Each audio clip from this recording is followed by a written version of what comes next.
Hi, I'm State Senator Jamie Eldridge. Welcome to another edition of Half Hour on the Hill. And I'm very honored to have Sana Fadel, the Deputy Director of Citizens for Juvenile Justice.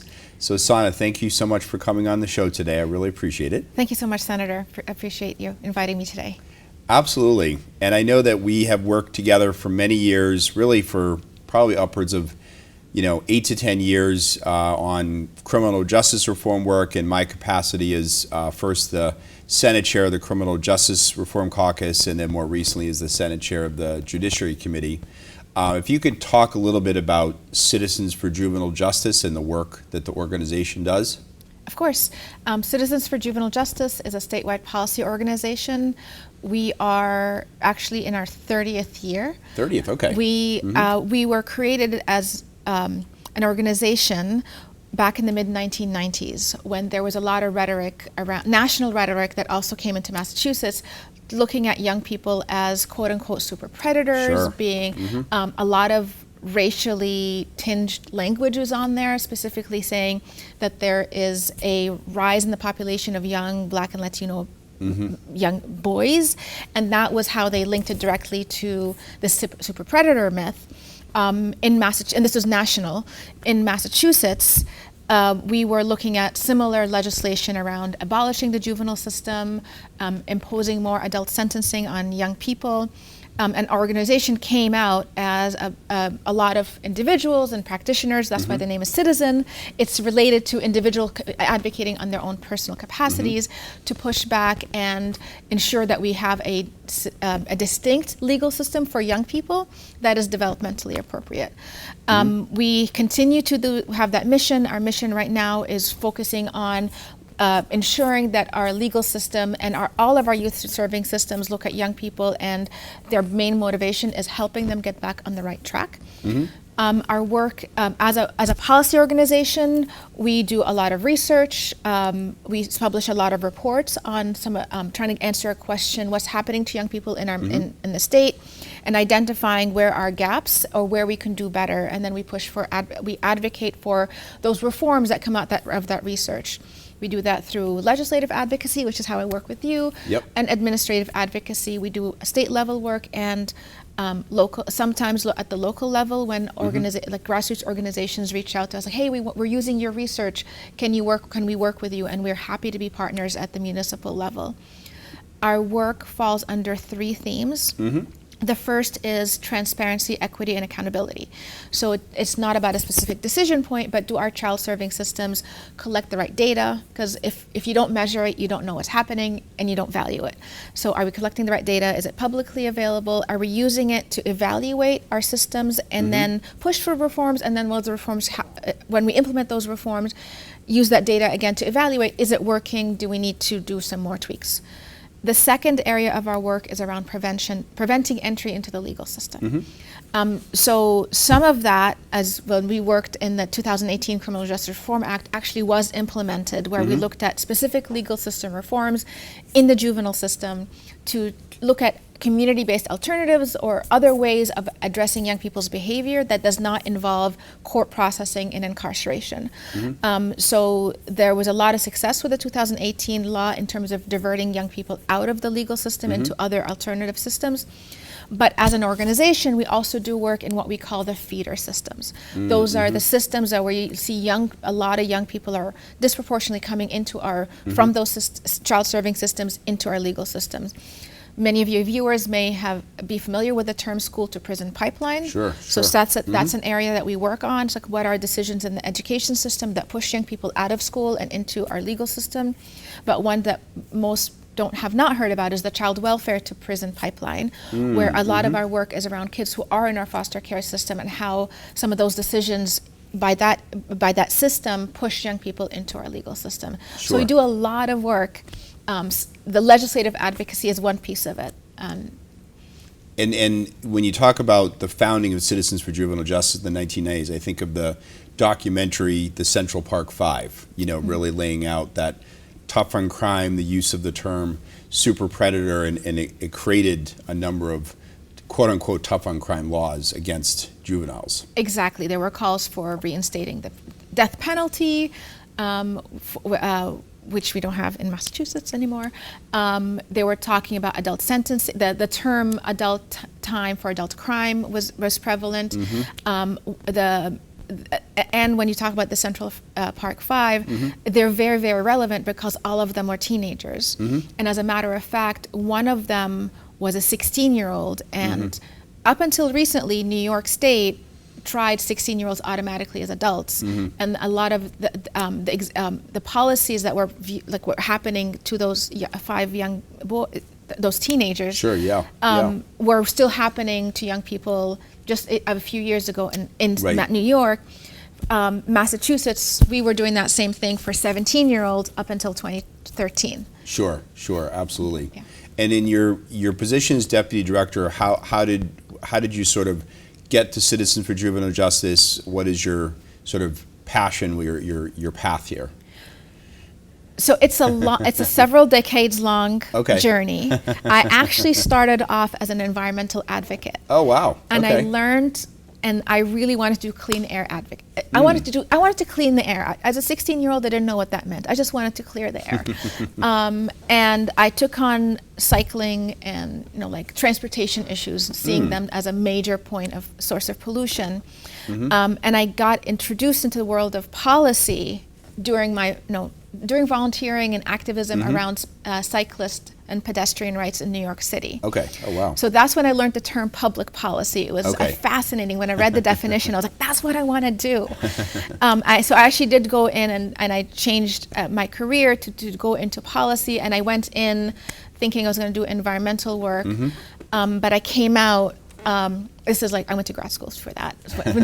Coming in and out was a 2-year grad school experience. Sure, right. Yep. Coming in thinking, how can I ask people to hug a tree if they don't disrespect other humans? And I really was thinking about looking at human rights to a safe environment as a way to protect the environment, the economy of protecting the environment, all of those things. And I really got into the human rights aspect of this work. Sure. And the terms like social justice and racial justice back in the day were new. We're not even, those were not the terms back then. Exactly. But so now I have the language for what I was doing back then. This is again in the 90s this is my story from the 90s. So I went in and I started getting involved into some of the advocacy world. What got me specifically into juvenile justice was when I moved to Massachusetts in the early 2000s. My first work was in Rosie's Place, which is a sanctuary for poor and homeless women in Boston. And that's where I learned how to do lobbying and how to do advocacy.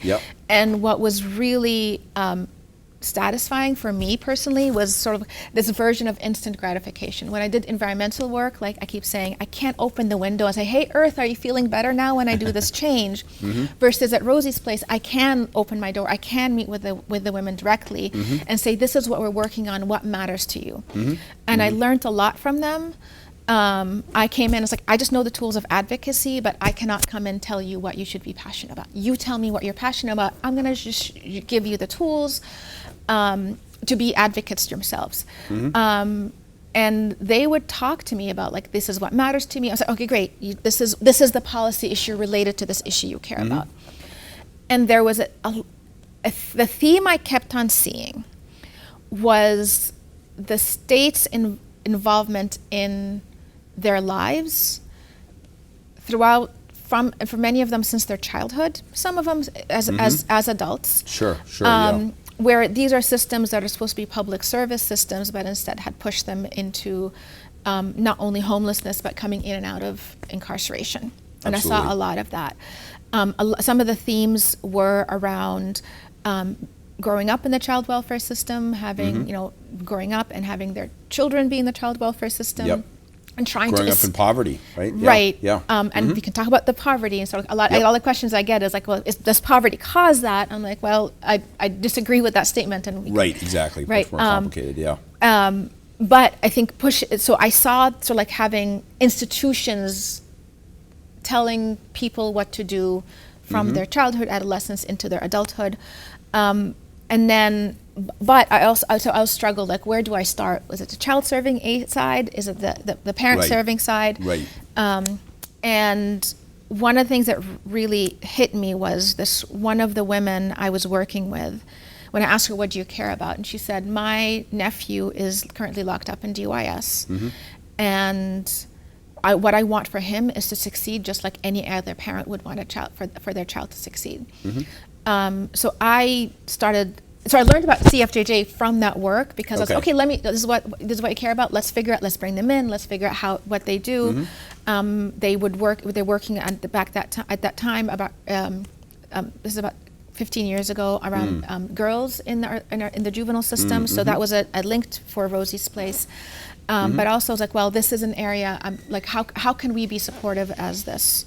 And I became a fan of CFJJ. Sure. And I did the jump, and I'm really grateful having that experience at Rosie's Place, building up to where I'm at today at CFJJ. That is, and I'm always fascinated to see how advocates, get into their current positions of advocacy and doing work in the legislature. So, in terms of the juvenile system, and I know we're going to talk a little bit later on the raise the age proposal, but the juvenile system, the problems with it, the things you were just talking about as far as the child welfare system, et cetera, what is the system, if you will?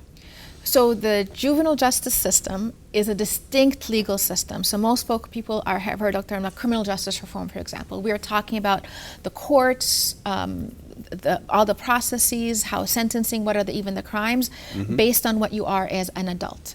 We have a separate, distinct system called the juvenile justice system. You could think of it as a specialty court system, but it's very distinct.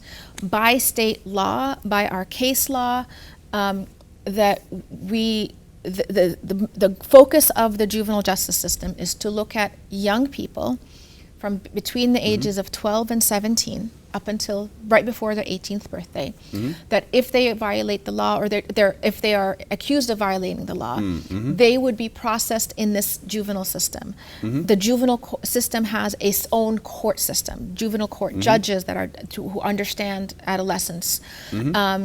The police procedures and how they work with young people, there are some similarities, but there's also some differences where, like, well, we recognize that we're working with children and teens, we have to treat them a little differently, so that first thing we don't cause further harm, but also deal with them in a way that actually is going to click. Absolutely. Your defenders, your prosecutors, all of them have separate systems.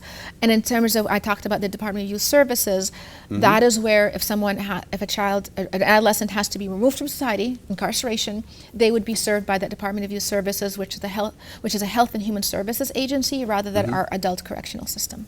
That is very helpful, and I know we're going to talk next about raise the age. So we're just going to take a little break. This is Half Hour on the Hill, Senator Jamie Eldridge, and we'll be back to discuss in more details with Sana Fadel about the raise the age proposal. Looking to help in the fight against climate change? Citizens Climate Lobby is a grassroots organization focusing on national policies to address the global climate crisis. Our volunteers promote climate solutions within their communities by discussing with officials how national action can ensure a healthy future while creating economic opportunities. We advocate for a healthy climate future based on shared values, not political differences, always beginning with respect, gratitude, and appreciation. This approach prompts action from officials resistant to climate solutions, guiding leaders toward a healthier, livable world. Join us today for a brighter tomorrow. Hi, State Senator Jamie Eldridge, Half Hour on the Hill, for the second half of our interview with Sana Fadel, Deputy Director of Citizens for Juvenile Justice. And Sana, thank you so much for explaining the juvenile system. Obviously very complex, but you explained it in a short amount of time, so I appreciate that.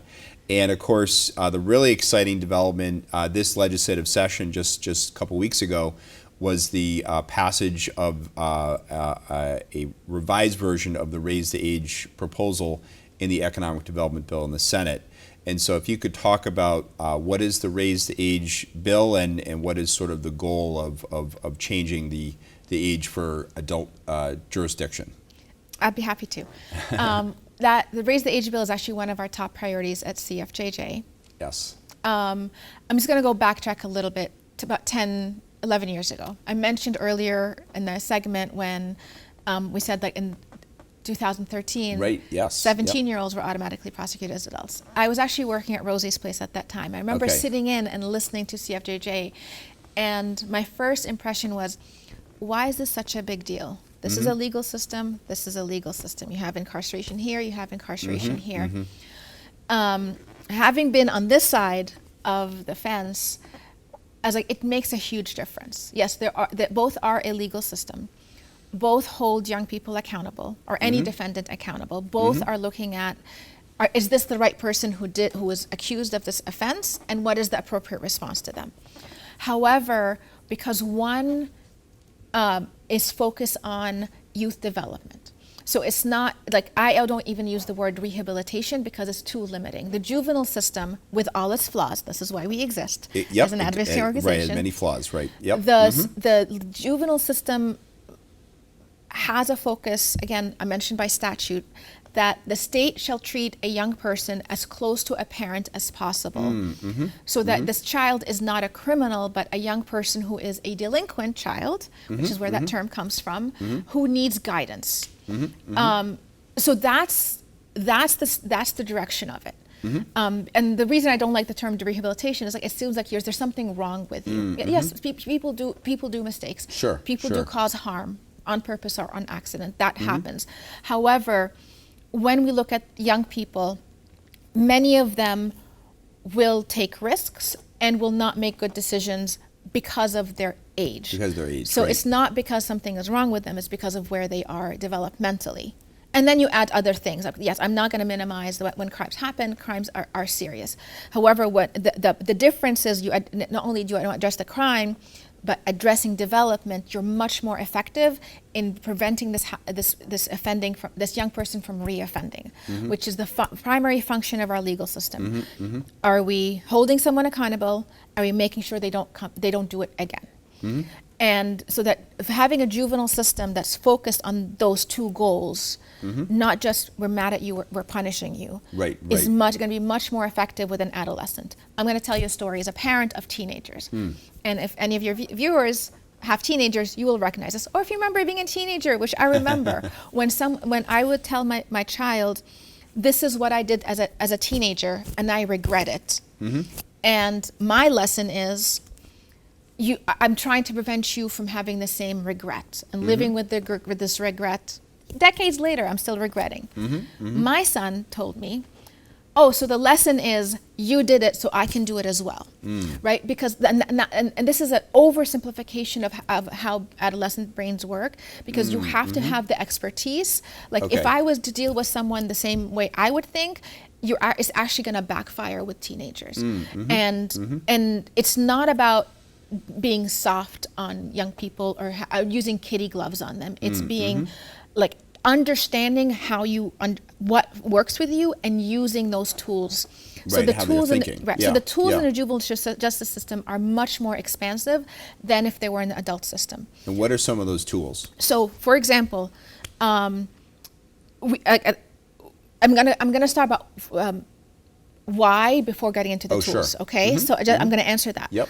So young people, to be able to mature and age out of crime, need 5 things to mature. They need education. They need a stable adult in their family, typically in their life, typically a family. They need skills or jobs, employment. They need physical and mental health, and they need civic and social engagement. Because in that case, like, as I develop my identity as who I am as a teenager into my adulthood, my community is going to be part of my identity. So the tools are, when we look at education, whether you're the prosecutor or the defense attorney, whether you're a judge or probation or DYS, these are all players, you are going to say, these are the conditions around employment, education, we are going to make sure you stay in school, what do we need because school's not working, what can we do to make sure you're engaged in school. When it comes to family is integral into the juvenile justice system. I will not go to a doctor's appointment without, my son can't go to a doctor's appointment without me. Their school has to ask me, I'm involved in their education. In the juvenile system, parents are integral. Even some, if you're age 18 and over, you're an adult, but you can have your parents involved, and there is a formal role for parents, whether again you're in the court case or you're locked up in DYS. In terms of and even for education, even if you're locked up in DYS, you're in school 5.5 hours every single day, year round. There's no summer vacation. And in terms of skills and employment, one of the key tools in our juvenile justice system is confidentiality. And because we're looking at dealing with children and teens, how can we make sure, like, as we're working with you, helping you move forward and be accountable for the offense and helping you move forward, we're not going to have this hover over you because of you're a child. We want to make sure that you have that confidentiality protection. So when you're done, you have a juvenile record, which is a record, it's a court record, however, it's much more confidential. It doesn't show up on your query, which is huge when it comes to getting employment. Absolutely. And we are, and one of the reasons the economic development, between education and employment, those are the main reasons those were in the economic development bill, is we have a tight labor market. Exactly. Every economist who has ever testified at the State House, because that's who I follow, has been talking about the labor gap since at least 2016. That's when I started following it. And when I ask them, they say, we need more young people in our labor market. I know, like, the North Central Chamber of Commerce came out recently saying that we need more young people in our labor market. Mass Taxpayers Foundation said, to deal with the racial wealth gap, we need more young people graduating high school and not dropping out. So those are all things that we say, by making sure we remove those barriers, we can make sure that we can get more young people engaged in our labor market. And then, but in terms of healthcare and civic engagement, those are still involved. Like, whether you're in our juvenile system incarcerated or not, you still have a right to vote, which is key, because it's not considered a conviction. It's considered an adjudication. And I know in DYS they have an entire curriculum, because if you're in school, you have to follow Massachusetts K through 12 curriculum and frameworks. One of them is civic engagement, and that's part of, like, if you're locked up in DYS, that is part of your education, is how to how to vote, what's the history, all of that. And I just think of the frameworks and the experience in DYS as someone who goes into a lot of prisons, and fairly frequently the men that are there, in talking to them, they will talk about that their first offense was at a young age, and yet perhaps they didn't get the support if they were in state prison versus a DYS facility. And so therefore that framework in DYS could have set them on a different path. Is that sort of the idea? Right. And our argument is that was why we have, like, legally 17-year-olds are minor children.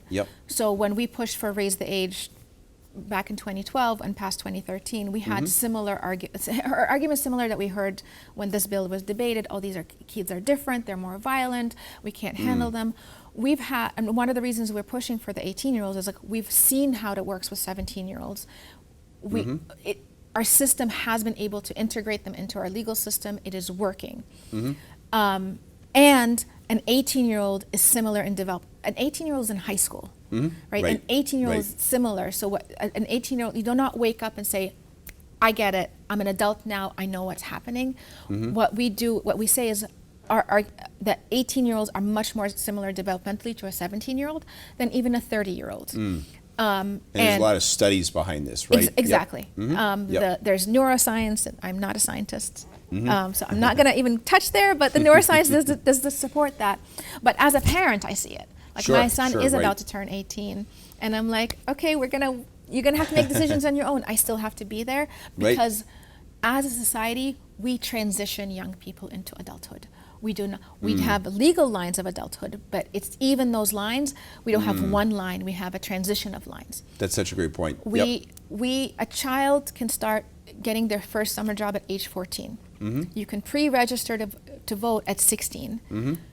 We used to be able to have our kids drive at 16, but the legislature said 16-year-olds behind the wheel are risky. We're going to push it to 16 and a half, because we still want you to have the ability. You can register to vote, go to the military. Sign your own contracts. You can now get married at 18. It used to be younger, push that. But you can't be a firefighter until you're 19. You can't carry a gun, you can't smoke pot or tobacco, you Take can't drink alcohol, alcohol, be a right. police officer until you're 21. You can't, you can stay in your parents' you can't rent a car until you're 25. Right. And you can still be on your parents' health insurance until 26. Because our society says, we want you as a teenager to get into the habit of things that are pro-social. Education, Absolutely. voting, all of those, employment. But things that are risky to yourself or others, we want to push to later. So that's why actually you mentioned that this bill that passed was a modification. Our bill, if fully implemented, Right. would put that line at 21, right, when you can do all of those things that are legal but risky. Right. But we are so grateful to have the 18-year-olds because for those 18-year-olds, that is a lifetime impact. Absolutely. The difference, if it passes tomorrow, the difference for an 18-year-old today, their life trajectory will be very different than the 18-year-old tomorrow. Absolutely, and really proud that the Senate passed that legislation. You've been a tremendous advocate for it, and you know, I'm really hopeful this can become law this session. So I want to thank you so much for coming on Half Hour on the Hill to explain your work, your path to citizenship, juvenile justice, and raise the age, and explaining the juvenile system as well. Thank you so much, Senator. Thank you so much, and thank you so much for those who came in to watch Half Hour on the Hill. And please keep in touch. Thank you so much.